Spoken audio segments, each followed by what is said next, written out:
Bismillahirrahmanirrahim. Assalamualaikum warahmatullahi wabarakatuh. Alhamdulillahirabbil alamin wassalatu wassalamu ala asyrafil anbiya'i wal mursalin Sayyidina Muhammadin wa ala alihi wa sahbihi ajma'in. Alhamdulillah. Selamat datang ke Bengkel Syariah STPM semester yang pertama. Saya Ustaz Zakaria bin Idris dari SMKA Wataniah Machang ingin menyampaikan sedikit maklumat ataupun bengkel berkenaan dengan syariah STPM semester yang pertama, insya-Allah. Jadi saya berharap pelajar-pelajar STPM 2021 STPM 2021 dapat mengikuti rancangan dengan baik, insya-Allah, dan dapat manfaat daripada ceramah ataupun teknik menjawab soalan yang bakal saya akan sampaikan sekejap lagi, insya-Allah. Okey, seterusnya ialah berkenaan dengan syariah semester yang pertama. Syariah semester yang pertama, pelajar-pelajar kena ingat, kita ada syariah ni ada dua bahagian. Satu di bahagian yang bahagian A, iaitu terdiri daripada muamalah. Dia ada 8 tajuk. Dia bermula daripada tajuk jual beli sampailah kepada tajuk yang terakhir iaitu hibah. Kemudian tajuk yang kedua iaitu munakahat. Munakahat ada 4 tajuk. Daripada 4 tajuk tersebut, pelajar-pelajar, contohnya statistik soalan mengikut tajuk di bahagian A, maka pelajar-pelajar dikehendaki menjawab 2 soalan. Sama ada muamalah 2, munakahat 1. Jumlahnya 3 soalan di bahagian A. Jadi soalan bahagian A dia ada 3. Jadi pelajar, sama ada soalan itu akan keluar 2 di muamalah, 1 di munakahat, ataupun 1 di muamalah, 2 di munakahat. Jadi keseluruhan soalan tu dia akan keluar sebanyak 3 soalan di bahagian A. Dan dikehendaki pelajar jawab 2 soalan daripada 3 soalan di bahagian A. Okey, seterusnya. Di bahagian B, pelajar-pelajar tengok di bahagian B. Di bahagian B kita ada tajuk iaitu miras. Tajuk miras ada 4 tajuk. Iaitu antaranya ialah konsep miras, liability dalam harta pusaka, waris dan persoalan semasa tentang miras. Kemudian di bahagian B yang kedua kita ada jenayah. Tajuk jenayah pun ada lebih kurang 4 tajuk, iaitu qisas, diyat dan kifarah. Kemudian ada hudud, kemudian ada persoalan semasa tentang jenayah, kemudian kita ada ta'zir.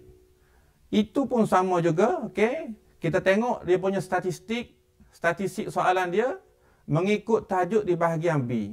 Sama ada pelajar-pelajar kena tengok daripada atas ke bawah, atas ke bawah. Sama ada soalan tu keluar 2 di bahagian miras, 1 jenayah. Jumlahnya jadi 3 soalan. Ke kanan pula tu, ke kanan satu lagi, dia akan jadi 1 miras, 2 jenayah, menjadikan jumlah soalan tu 3. Maka di bahagian B pun ada 3 soalan, yang mana pelajar dikehendaki jawab 2 soalan daripada 3 soalan yang akan ditanya kepada kita. Jadi keseluruhan soalan yang pelajar kena jawab ialah 4 daripada 6 soalan yang akan ditanya. Okey, kita lihat berikutnya. Bentuk-bentuk soalan yang bakal ditanya kepada pelajar-pelajar sekalian. Okey, pelajar-pelajar kena ingat.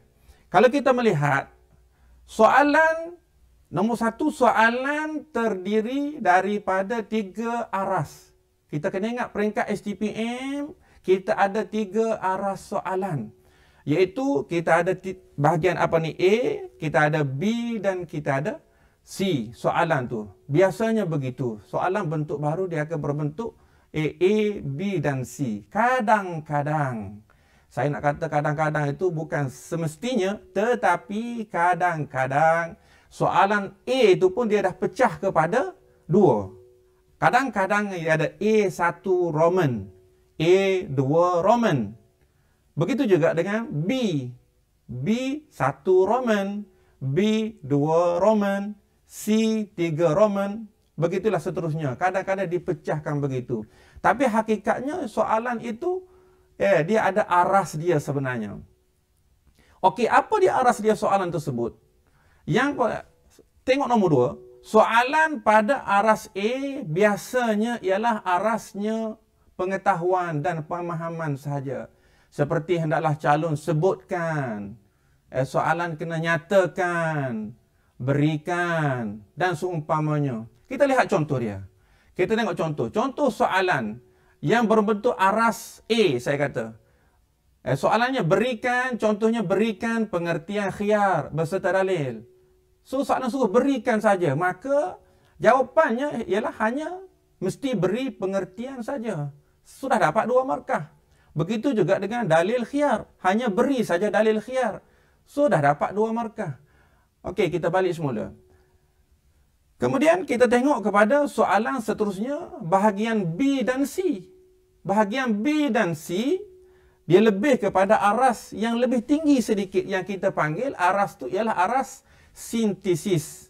Ataupun kita panggil aplikasi pun kita panggil. Ataupun berbentuk analisis. Ataupun perbincangan. Serta pendapat ulama. Kita lihat contoh dia. Okey, soalan yang berbentuk C ni biasanya, saya bagi satu contoh saja. Satu, bincangkan bagaimana hukuman qisas dapat mendidik masyarakat menjadi sebuah masyarakat yang aman dan harmoni. Maka, pelajar-pelajar kena membincangkan pandangan ulama. Maka yang penting di sini ialah saya nak jelaskan kepada pelajar-pelajar, ramai pelajar-pelajar, kadang-kadang pelajar saya sendiri pun tidak meletakkan pendapat calung di akhir ataupun kesimpulan. Saya nak ataupun apa yang dikehendaki oleh peperiksaan kita STPM, di akhir jawapan, sekiranya jawapan itu bincangkan, maka di akhir jawapan mestilah diletakkan kesimpulan ataupun pendapat calon. Kemudian contoh yang kedua, bincangkan pendapat ulama tentang wasiat kepada waris. Soalan bincangkan pendapat ulama. Maka kena bincanglah pendapat ulama. Pendapat ulama 1 kata macam mana? Pendapat ulama 2 kata macam mana? Mungkin ada 3 pendapat ulama. Ataupun seterusnya. Biasanya paling kurang calon kena bagi 2 pendapat ulama. 2 pendapat ulama. Pendapat ulama 1 kata macam mana? Pendapat ulama 2 kata macam mana? Kemudian di akhir jawapan calon-calon, di akhir jawapan pelajar-pelajar sekalian, maka pelajar kena letakkan kesimpulan ataupun pendapat calon. Ini compulsory ataupun wajib.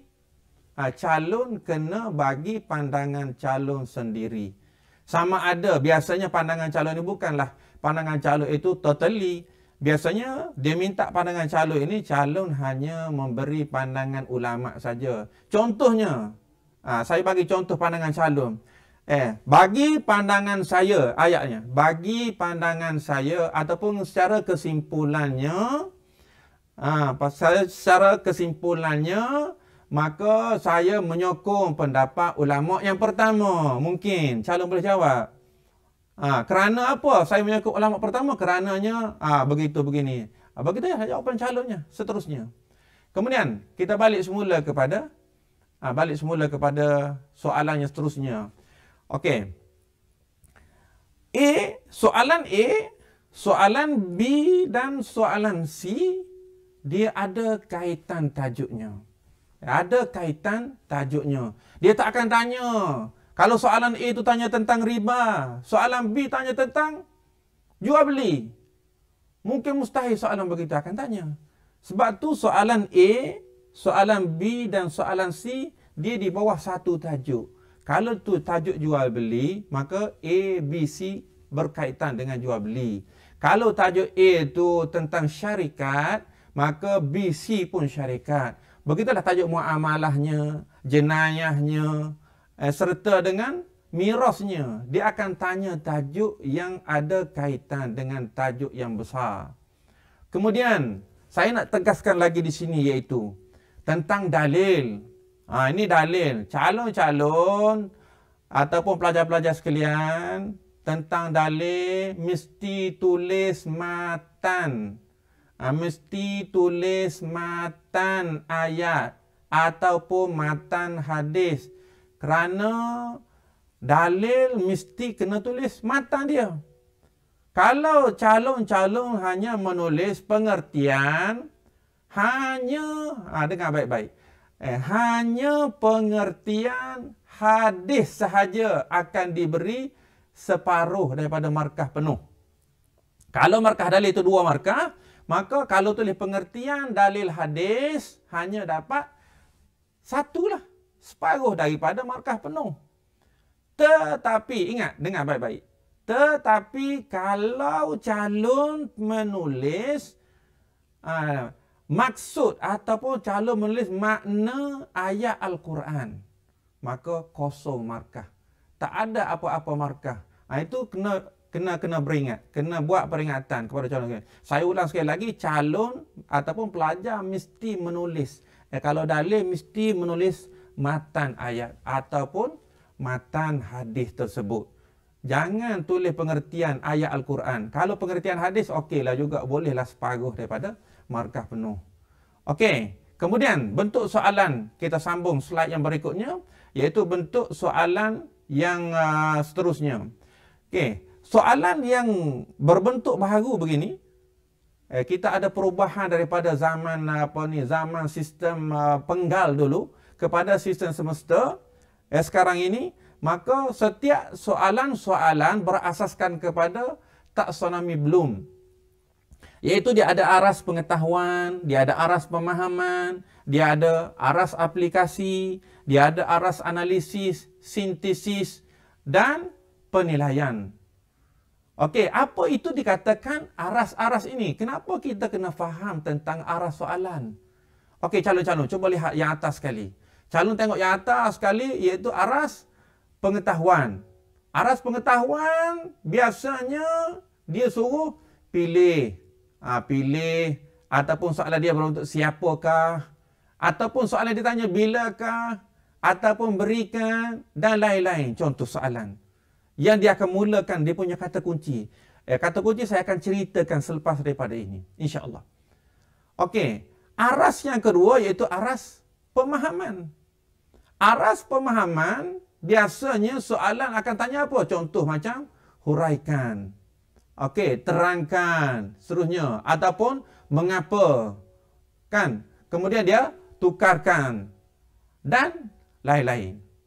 Itu antara contoh soalan-soalan ataupun kata kunci yang akan ditanya. Kemudian aras yang ketiga yang kita panggil aplikasi. Okey, aplikasi contohnya apa dia aplikasi? Dia kata tunjukkan. Okey, tunjukkan. Ataupun soalan kata kirakan. Soalan kirakan. Kemudian soalan kata hitungkan. Ataupun ada kadang-kadang soalan kata selesaikan. Ataupun susun. Kan? Kita tak pasti soalan tu macam mana nak tanya. Jadi kita kena alert kepada kata kunci bakal soalan yang akan ditanya. Okey. Kemudian aras yang keempat iaitu analisis. Okey, analisis biasanya soalan akan tanya apa dia? Soalan analisis, analisiskan. Ataupun kenal pastikan kalau kita tengok, kenal pastikan. Ataupun biasa soalan tanya apa? Kesankan. Ataupun soalan kata bandingkan. Soalan lagi, bandingkan. Ataupun beza. Tengok itu, bezakan. Atau kategorikan, yang ujung kategorikan. Kan? Dan lain-lain. Dengan kata lain, kalau bentuk analisis, dia suruh kita buat daripada benda tu sedikit menjadi banyak. Benda tu sedikit, dia suruh kita banyakkan. Kita kembangkan. Okey. Kemudian, kalau kita lihat di nombor 5, di peringkat sintesis. Sintesis, contoh soalan sintesis apa? Gabungkan. Okey, rumuskan. Ataupun soalan kata gubahkan. Dan satukan dan lain-lain. Maknanya dengan kata mudah bahasanya ialah dari benda tu banyak, tadi kalau analisis daripada sedikit kembangkan. Yang ini daripada benda tu yang dah beri dah banyak, suruh kita satukan balik. Itu peringkat sintesis. Dan peringkat yang terakhir iaitu penilaian. Penilaian ni peringkat aras yang paling tinggi lah. Aras memiliki antaranya soalan kata nilaikan, rumuskan, ulaskan, kritikkan, kemudian bincangkan pandangan ulama tadi tu.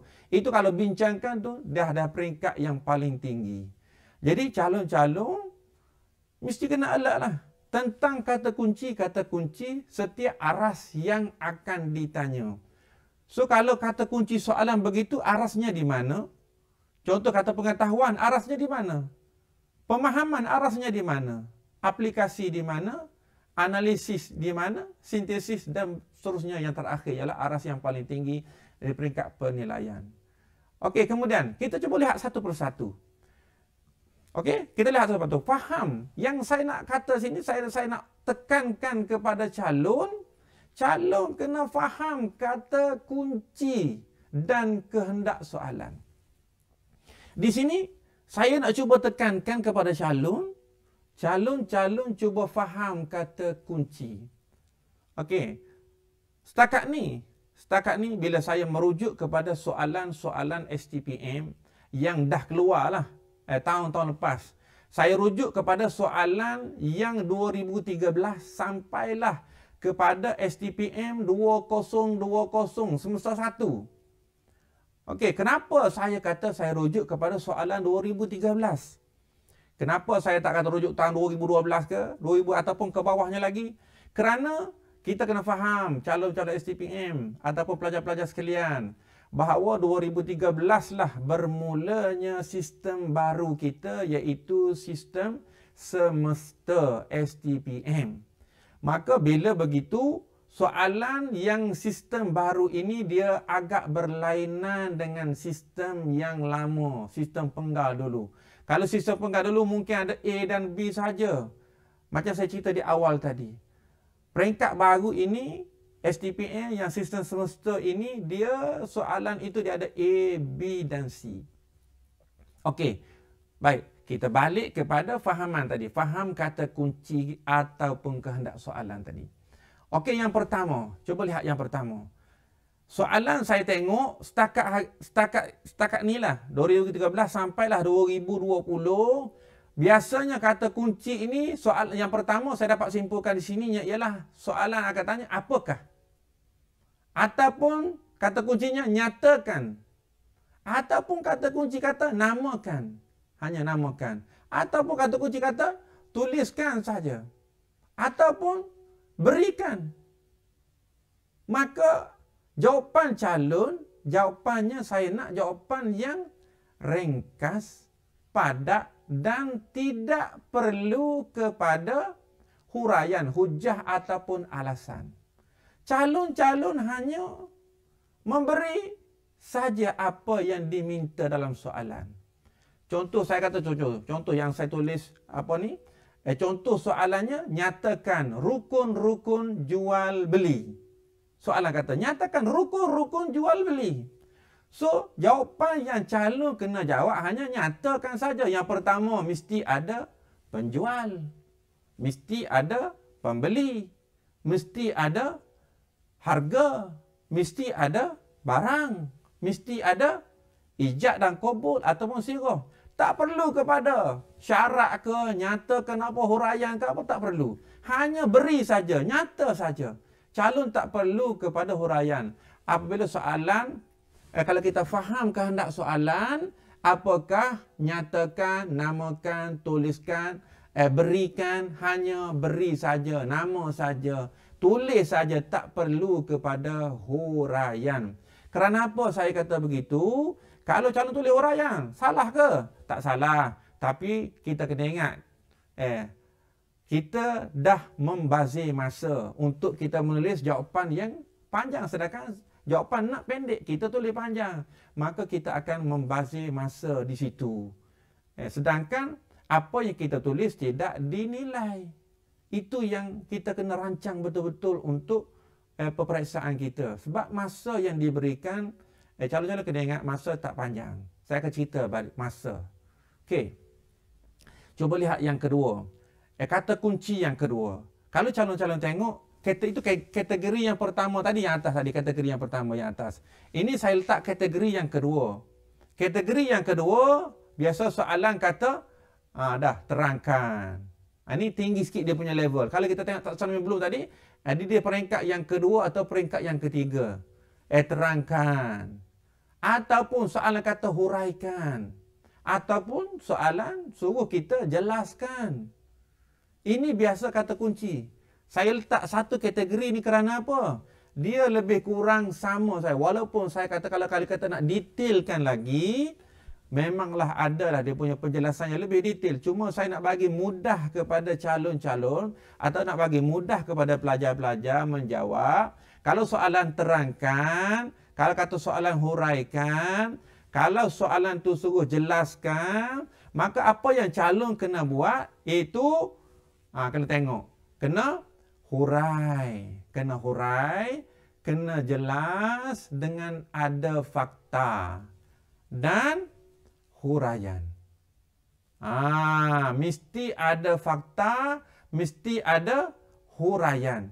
Kalau tadi, yang atas tadi, tak perlu kepada huraian, hanya fakta saja. Tapi yang ni, tengok soalan terangkan, soalan huraikan, soalan jelaskan, mesti ada fakta, mesti ada poin, kemudian kena ada huraian di bawahnya. Mesti ada huraian. Apa itu huraian?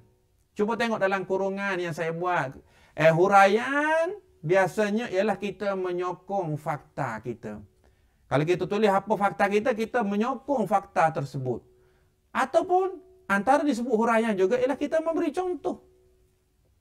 Kita memberi contoh kepada fakta yang kita tulis. Kita tulis apa? Kita tulis mencuri itu berdosa, contoh. Contohnya, kita bagi contohnya Ahmad mencuri barang orang lain dengan tidak meminta izin semua sekali. Mana kita bagi contoh itu dikira sebagai huraian. Contoh kita itu sebagai huraian. Ataupun dalil. Kita bagi dalil. Contoh kita ambil dalil zina lah contoh. Berzina itu apa hukum dia haram. Kita tak nak bagi huraian, kita nak bagi dalil saja. Maka kita bagi dalil. Az-zaniyatu waz-zani fajlidu kulla wahidin minhuma mi'ata jaldah. Penzina itu hendaklah disebab contoh. Dalil yang kita bagi itu pun dianggap sebagai huraian. Itu pun dianggap sebagai penerangan. Itu dianggap sebagai penjelasan kepada fakta yang kita berikan. Ataupun antara huraian yang kita boleh bagi ialah sebab musabab. Kenapa zina itu diharamkan? Contoh. Sebabnya begini-begini. Sebabnya boleh menyebabkan nasak keturunan tercemar, menyebabkan itu ini. Kita bagi sebab musabab. Kenapa fakta kita begitu? Maka sebab musabab kepada fakta kita itu menjadikan dia sebagai huraian ataupun penerangan ataupun penjelasan. Contoh, soalan kata jelaskan 4 perkara yang membatalkan mudharabah. 4 perkara yang membatalkan. Soalan kata jelaskan. Jelaskan itu penting. Perkataan jelaskan itu saya nak highlightkan di sini ialah perkataan jelaskan. Jelaskan 4 perkara yang membatalkan mudharabah. Saya bagi contohlah yang pertama sekali. Bila kita kata perkara yang membatalkan mudharabah ialah satu poin, apa fakta dia? Okey, kita kata mati salah seorang. Mati salah seorang. Tapi kita kena fahamlah apa itu mudharabah dulu. Mudharabah ialah perkongsian dua pihak dalam melakukan suatu urusan. Dia panggil mudharabah. Okey, satu pihak pengeluar modal, satu pihak pengusaha. Itu dipanggil mudharabah. Okey, apa perkara yang membatalkan mudharabah? Perkara yang membatalkan mudharabah ialah, saya bagi contoh yang pertama, cara nak jawab soalan jelaskan ini. Okey, pelajar jawab, yang pertama ialah mati salah seorang. Sama ada pemberi modal ataupun pengusaha. Itu poin. Bagaimana nak hurai? Okey, cara nak hurai kita sokong fakta kita. Kita sokong balik fakta kita. Saya ambil yang pertama, sokong fakta. Apa dia kita sokong fakta? Apabila mati salah seorang daripada pemodal ataupun pengusaha, maka dengan sendirinya akad mudharabah tersebut akan menjadi batal. Maka itu dikira sebagai huraian. Poin, huraian di bawahnya. Ada poin, ada huraian di bawahnya. Apabila soalan tanya, terangkan, huraikan, jelaskan. Jangan lupa tentang huraian. Banyak kali saya sebut hurai-hurai. Kerana apa saya sebut hurai-hurai? Kerana pelajar-pelajar saya, walaupun saya dah ulang dalam kelas semasa saya mengajar, ulang, tetapi bila saya bagi test soalan peperiksaan, soalan ujian bulanan ke, soalan ujian berkala ke, saya dapati sentiasa ada saja pelajar yang tidak menulis huraian, hanya menulis fakta sahaja. Ini menyebabkan markah tidak dapat markah yang penuh. Kalau peruntukan markah itu 2 untuk satu poin dan satu huraian, maka hanya dapat markah poin saja. Kalau kita tengok contoh yang saya sebut tadi, 4 perkara yang membatalkan mudharabah. Biasanya soalan begini dia akan bagi 8 markah. Sebab 4 perkara membatalkan mudharabah, 4 perkara itu termasuk dia punya poinnya 4. Huraiannya 4. Jadi 4 campur dengan 4 jadi 8 markah. Kalau pelajar hanya dapat jawab poin saja, tak ada huraian, maka pelajar dah hilang 4 markah. Sayang pelajar-pelajar sekalian. Walaupun kita rasa, alah, 4 markah saja. Kita ingat 4 markah itu kecil. Tapi kalau di bahagian A 4 markah, hilang. Bahagian A 2 markah hilang. Bahagian B 4 markah. Bahagian C 4 markah. Dah 10. Markah penuh 20. Jadi 10 per 20. Hanya separuh saja dapat. Jadi rugi. Kita tak nak membazir. Walaupun setengah markah saja. Tak nak. Saya nak pelajar-pelajar biar kita faham apa kehendak soalan, apa kata kunci soalan dan apa yang perlu kita menjawabnya. Okey, cuba lihat kategori yang ketiga. Kategori yang ketiga, kalau pelajar-pelajar tengok, kategori yang ketiga iaitu bincangkan ataupun ulaskan ataupun analisiskan. Ini kategori yang ketiga saya letak. Kerana apa? Soalan bincangkan, kalau soalan bincangkan, dia kena ada pro dan kontra. Dia ada pro, dia ada kontra. Kepelbagaian pendapat. Kena ingat, satu, kalau soalan bincang, ulas, analisis, pertama sekali dia kena ada pro dan kontra. Dan di akhir, pelajar-pelajar kena, di akhir sekali, apa yang dia nak iaitu, yang saya merahkan dia, mesti ada kesimpulan atau pendapat calon. Macam saya cerita tadilah, di awal tadi, kalau pelajar-pelajar ingat lagi. Soalan bincangkan, soalan ulaskan, analisiskan, mesti ada kesimpulan. Mesti ada pendapat calon. Jangan tertinggal ni, jangan tertinggal. Saya ulang lagi, mesti ada kesimpulan. Mesti ada pendapat calon. Contoh, cuba kita lihat contoh soalan. Contoh soalan bincangkan. Bincangkan pandangan ulama tentang hukum wasiat wajibah yang diamalkan sekarang ini. Itu contoh. Jadi soalan macam mana kita nak buat? Jawapan dia, saya kata tadi, kita tengok huraian dia. Mesti ada pro, mesti ada kontra. Apa yang pro, apa yang kontra? Maksudnya, mesti ada pendapat yang mengata, yang membolehkan wasiat wajibah tersebut. Itu pro. Yang kontra, mesti kata ada pendapat yang mengharamkan wasiat wajibah ataupun mengatakan wasiat wajibah tidak boleh.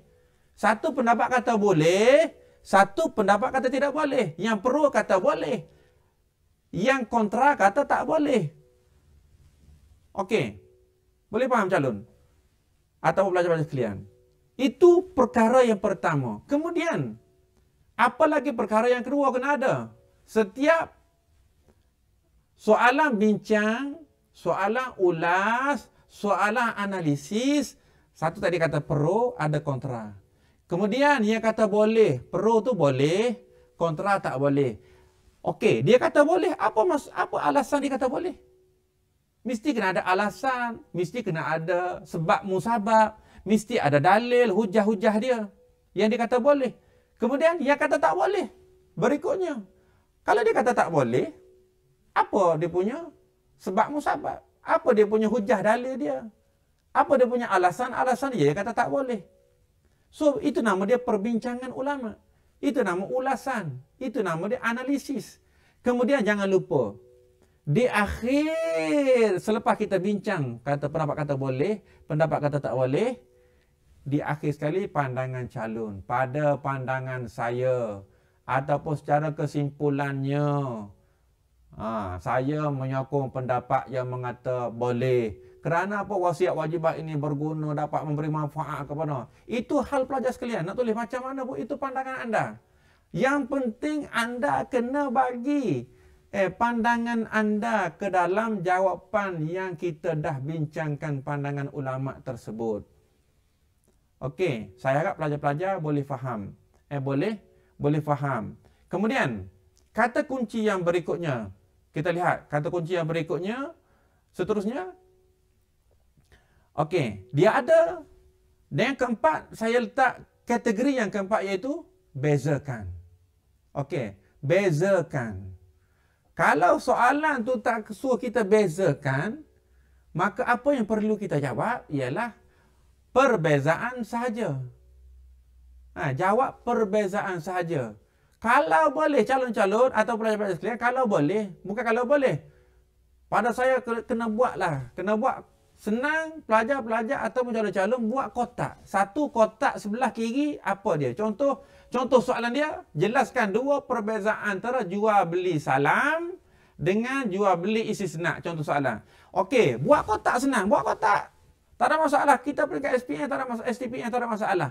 Nak buat kotak, bukan kata buat kotak ni pelajar budak-budak ke, tak ada, tak apa. Dalam STPM tak ada masalah. Boleh. Buat kotak. Kemudian sebelah kirinya apa? Soalan tanya. Jual beli salam. Sebelah kanan, kotak sebelah kanan, jual beli istisna. So, soalan kata perbezaan. Biar ada beza. Satu, jual beli salam, apa benda? Satu, jual beli istisna, apa benda? Biar ada nampak perbezaan antara keduanya. Dan, bila soalan kata bezakan, hanya beza saja. Okey, soalan hanya beza saja. Tak perlu kepada perkara-perkara yang lain. Dan saya letak yang terakhir sekali lah. Nombor 5 yang terakhir. Nombor 5. Soalan bandingkan. Soalan bandingkan. Kategori yang kelima ini. Mesti calon kena ada persamaan. Dan ada perbezaan. Mesti ada dua. Bila soalan kata banding. Mesti ada benda yang sama. Mesti ada benda yang beza. Contoh soalan dia, contoh soalan, jelaskan perbandingan antara riba dain dan riba bai ataupun riba jual beli. Riba dain ni ialah riba hutang. Riba bai atau riba buyu' ataupun dia panggil riba dalam jual beli. Dia ada persamaan, dia ada perbezaan. So soalan bandingkan mesti ada persamaan. Persamaan tak perlu buat kotak. Hanya persamaan saja. Sama apanya? Sama. Riba. Riba sama riba. Okey, samalah tu. Yang beza, dia buat beza. Bila sebut beza, yang perbezaan itu buatlah kotak dia. Apa beza? Riba dain dan riba buyu' atau riba bai. Okey, pelajar-pelajar sekalian, saya harap apa yang saya telah sampaikan tadi dapat memberi manfaat kepada pelajar-pelajar sekalian dan insya-Allah saya mendoakan pelajar-pelajar sekalian menghadapi peperiksaan semester pertama dengan jayanya insya-Allah. Dan insya-Allah kita akan bersambung sedikit lagi di masa-masa yang akan datang. Aku qouli hadza wa astaghfirullahal azim li wa lakum. Assalamualaikum warahmatullahi wabarakatuh.